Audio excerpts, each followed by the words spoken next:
निकला गई कुआर निकला गई चैत निकला गई कुआर निकला गई आवनवा हो माई के बड़ा निकला गई आवनवा हो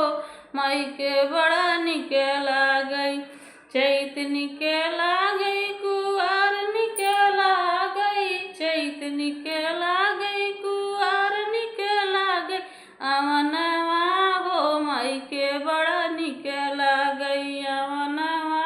हो माई के बड़ा निकला गई टीका निकला गई हो विद्या निकला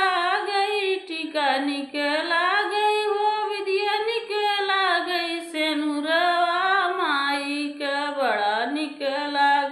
सेनुरवा माई के बड़ा निकला गई आवनवा माई के बड़ा निकला गई आवनवा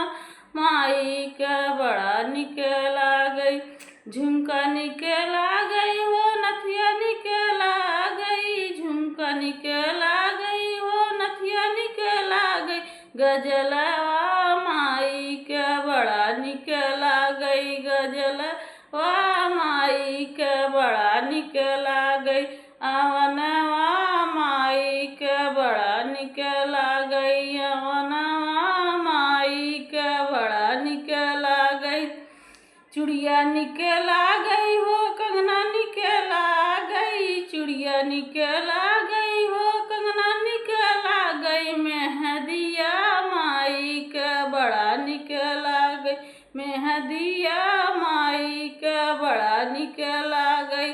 आवनवा माई के बड़ा निकला गई आवनवा माई के बड़ा निकला गई